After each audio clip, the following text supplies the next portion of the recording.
네, 우리 경남도민 여러분 먼저 인사드리겠습니다. 반갑습니다.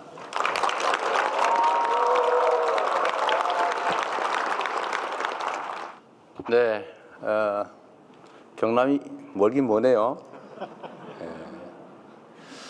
서울로 가려도 상당히 멀겠어요. 시간도 많이 걸리고. 제가 조금 전에 오전에 이제 남부 내륙철도 착공식을 갔다 오면서 그런 말씀을 드렸습니다. 이 대한민국의 국토 균형 발전은 이제 생존 전략이다. 그러니까 지금까지는 이제 그런 게 있었죠. 뭐 지방이 좀 형편이 어려우니까 좀 지원도 해주고 좀 도와주고 더 배려해야 된다. 이렇게 생각을 했는데 이제 그렇게 생각하면 안 되는 시대가 됐습니다.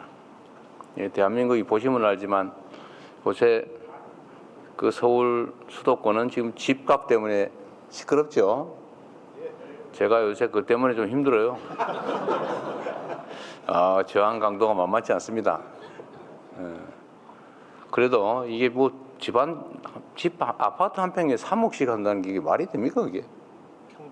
평당 3억, 평당 3억. 여기는 아파트 한 채에 3억. 그 정도. 누가 그런 얘기 하더라고요. 홍준표 의원께서 그러셨나? 한 아파트, 서울 아파트 한 채 값이면은 어느 지역에는 아파트 한 동을 산다고? 실적이 맞아요? 이게 객관적 가치가 실제 그랬냐? 그럼 말이 안 되죠. 그 똑같은 돈을 예를 들면 뭐 아파트 한 채 뭐 100억, 뭐 80억 그게 도대체 나는 이해가 안 되는데 물론 뭐 개인들이 특별한 이유 때문에 나는 뭐 200억이라도 좋아. 뭐 그런 사람들 그 돈 내고 사는 건 뭐라고 그러지는 않습니다. 그럴 수 있죠. 그러나 평균적으로 그런 가격을 향해서 다 올라가면 과거의 일본처럼 잃어버린 20년 그런 일들을 우리가 겪지 않을 수가 없습니다. 언젠가는 막바지가 있지 않겠어요? 영원히 하늘 끝까지 올라갈 수는 없죠. 언젠가는 정상을 벗어난 것은 반드시 또 제자리를 돌아오는 게 세상이 이치죠. 근데 그때 엄청난 고통이 있습니다. 그래 되면 안 되고 또 그 과정에서도 많은 문제들이 발생하죠. 왜 이렇게 됐냐? 뭐 근본적으로 수도권 집중 때문입니다. 지금도 계속 수도권은 인구가 늘어나잖아요. 계속 서울로 가요. 이 지역에서도 젊은이들이 서울로, 경기도로, 인천으로 가는 문제 때문에 동네에 문제가 되고 있죠. 잘 아시겠지만 그게 뭐 누군들 가고 싶어서 가겠습니까? 여기 좋은 일자리 있고 가정 꾸려서 행복하게 살 수 있으면 뭐하러 가겠어요? 근데 그게 어려우니까 그런 거죠. 또 젊은이들이 떠나고 사람들이 떠나고 그러니까 기업 입장에서도 저한테 그래요. 제가 맨날 그 기업인들 보면은 우리가 기업 활동 열심히 지원해 드릴 테니 저 지방으로 좀 가서 일자리도 좀 만들고 지방도 같이 삽시다. 이렇게 얘기하면 당연히 그래야죠. 딱 붙는 말이 그 말이에요. 가면 사람을 구할 수가 없어요. 우리도 사람을 구할 수 있으면 왜 안 가겠습니까? 땅값 싸고 또 편하고 근데 문제는 사람이 없다. 이게 뭔가 잘못됐죠. 사람은 직장이 없어 떠나고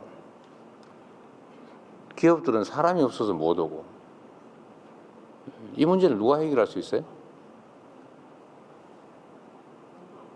정치가 하는 거죠. 그런 거 하라고 정치가 있는 겁니다. 정치라고 하는 게 그런 거죠. 우리 사회에 자원 배분 역할을 하는 거잖아요. 엄청 중요한 겁니다. 세상의 운명을 결정해요.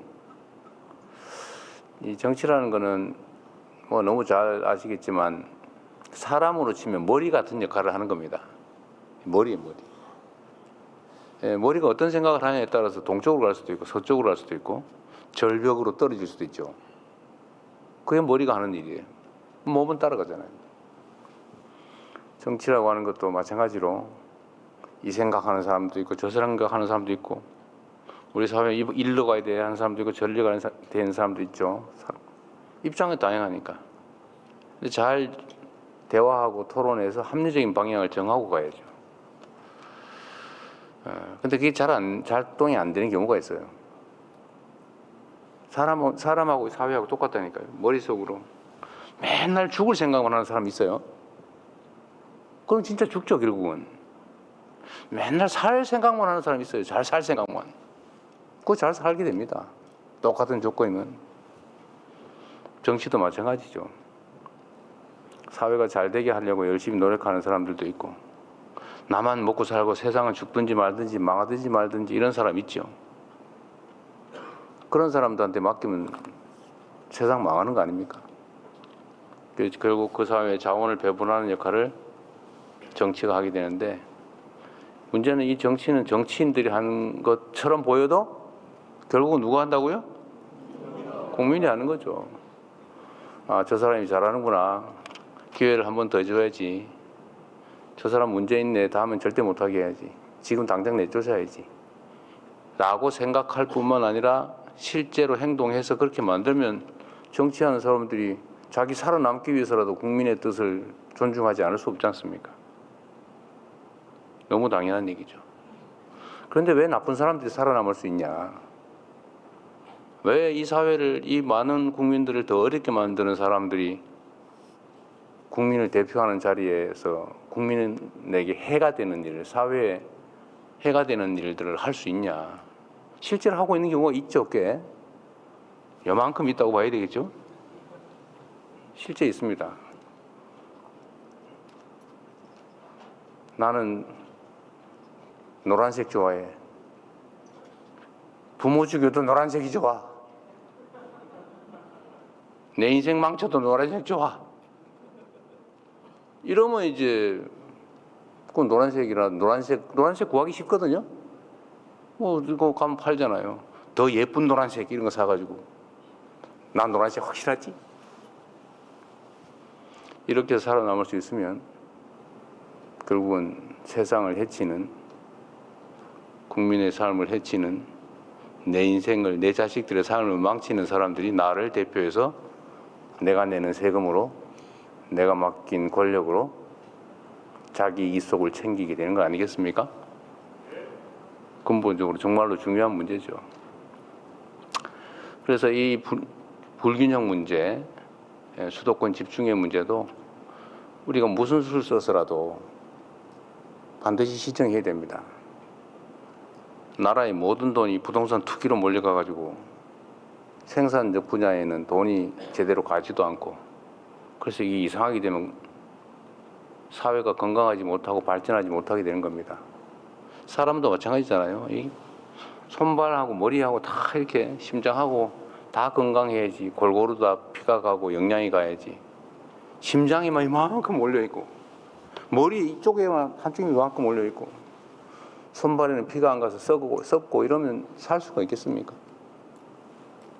그래서 이 균형 발전이 정말로 중요하고, 균형 발전이라고 하는 것은 결국 정치가 해내야 될 일이고, 이게 우리 사회가 수십 년 한쪽 방향을 쭉 달려왔기 때문에, 또 수도권 집중 전략이 국가 성장에 도움이 됐기 때문에 이때까지는 그게 맞아라는 생각을 잘 바꾸기 어렵습니다. 거대한 배가 한쪽 방향으로 쭉 가다가 방향을 반대 방향으로 틀려면 엄청난 에너지가 필요하죠. 그래서 국민들의 도움이, 관심이 필요합니다. 저는 최선을 다해서 균형 발전 전략을 수립하고 또 시행하려고 해요. 예를 들면 제가 재정 분야에서도 지방에 똑같은 조건이면 더 많은 재정을 투입한다. 예를 들면 아동수당도 지방은 더 많이 주자. 지역화폐도 지방에 더 많이 주자. 저는 이렇게 재정도 좀 많이 하고, 산업 배치나 아니면 기반시설 구축에도 지방에 더 많이 하자 이게. 그거 쉽지가 않습니다. 그런데 당장 국회에서 제동이 걸렸어요. 저는 뭐 황당하던데. 지방에 더 많이 아동수당 지급하자가 태클이 걸렸어요. 불공평하다. 이렇게 판이 기울어져 있으면 공평하게 하는 게 어떻게 하는 거예요? 불공평하고 불평등한 데는 상응하는 대책을 세워줘야지. 거기다 형식적으로 똑같이 하면 그 불평등을 그대로 조장하게 되죠.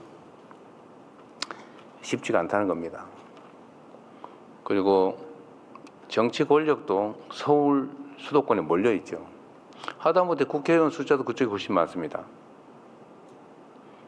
지금 오늘 제가 착공식을 한 남부 내륙 철도, 그게 60년 동안 한다고 말만 하고 안 하고 있던 거라 그래요. 그래서 제가 우리 김경수 위원장한테 그거 얼마 듭니까? 그랬더니 7조 원 든다고. 보니까 7조 1천억 든다고 그러더라고요. 그 7조 원이 돈이 없어가지고 60년 동안 한다고 말해놓고 안 하고 있었대. 60년 동안. 진짜 돈이 없었을까? 수도권에서는, 저도 그 수도권에 살고 남부의 시장도 도지사도 하고 그랬지만, GTX라고 아시죠? 많이 들어봤죠? 심도 그 철도, 고속철도. 그거 한 개 노선 까는데 보통 7조 원, 10조 원 듭니다. 근데 그걸 거기는 이렇게 깔고 저렇게 깔고 막 깔고 있잖아요. 물론 인구가 많으니까 그렇게 한다고 말은 하죠. 인구 많으니까 그렇게 기반 시설 막 수십 종씩 계속 하고. 그러니까 사람이 더 편하게 더 몰리고. 그러니까 또 더 하고. 그러니까 집이 평당 3억 막 앞으로 5억 할지도 몰라 이러면서 돈 빌려서 아파트 사고. 그게 우리의 현재 실상입니다. 근데 지금처럼 하면 이제는 앞으로는 살아남기가 어렵습니다. 이제는 경제 성장 발전이 지금 1% 마이너스 0% 이러고 있는데, 이 지속적인 성장 발전을 해내기 위해서는 국가 간 경쟁이 불가피한데, 앞으로는 기업 간 경쟁이 아니라 이게 완전히 정부 차원의 국가 경쟁이 되고 있어요. 국가 대항전으로. 그러려면은 그 국가 대항전에서 이겨내려면 많은 것들을 바꿔야 됩니다. 정치를 바꾸는 것은 우리 국민들께서 하실 것이고, 이제 권한을 가진 범위 내에서는 죽을 힘을 다해서 우리가 옳다고 생각하는 방향을 향해서 가야죠. 국토 균형 발전도 그러하고, 부동산 불로소득 공화국에서 벗어나는 것도 그렇고, 불공정이 판치는 세상에서 공정한 세상을 향해 가는 것도 그러하고, 어쨌든 많은 사람들이 절망하고 있는 상황에서 우리가 모두 새롭게 희망을 가진 세상으로 만들어 가야 되는데, 그러나 여러분 자신 있죠? 네. 대한민국 국민님이 자랑스럽다라고 생각하는 비율이 최근에 확 올라갔다 그러대요. 어제 MBS인가 어디 조사 결과에 의하면 우리 국민들께서 대한민국 국민님이 자랑스럽다라고 생각하는 비율이 80%가 됐다고. 옛날에는 70% 이런 정도였는데 80%로 올랐대요. 이제 자신감도 조금씩 생기나 봐요. 우리 경남도 힘을 내서 우리 오늘 이런저런 우리가 정부가 하고 있는 얘기들도 듣게 되겠지만, 어쨌든 산업화의 핵심 축이었는데 새롭게 산업 인공지능 전환 MAX 그러니까 중심으로 우리 새롭게 출발하면 좋겠습니다. 그리고 또 한 가지 중요한 게 있는데요. 이게 이제 국가 간 총력 경쟁이 되다 보니까 그 국가적 역량이라고 하는 게 여러 가지 측면에서 이렇게 부딪히게 됩니다. 그 중에 저는 예를 들면 기술력, 교육 역량, 아니면 인적인 기술 능력, 교육 수준 이런 등등도 매우 중요한데, 예를 들면 자본의 총량이라든지 다 중요한데, 저는 더 중요한 게 있다고 생각해요. 이제는 그 사회의 민주적 역량이라고 하는 게 저는 국가 간 경쟁의 핵심이 됐다고 생각합니다. 대한민국이 왜 이렇게 역동적이고, 대한민국이 뭘 하더라도 그냥 엄청난 속도도 빠르고, 그런 게 대체 어디에서 온 걸까? 그 저력은 어디에 있을까? 저도 많은 생각을 해보는데, 대한민국 국민들의 민주적 자질, 역량 때문인 것 같아요. 우리는 불공정한 거 잘 못 견뎌내거든요. 그리고 뭐든지 열심히 하잖아요. 제가 연구개발이나 기술개발 보면 야, 우리나라 기술자들, 우리나라 기업들, 우리나라 연구자들, 과학자들 뭐 이렇게 빨리 잘해내지? 이런 생각이 들 때가 많습니다. 제가 속으로 대단한 국민인데 저도 자랑스러울 정도로.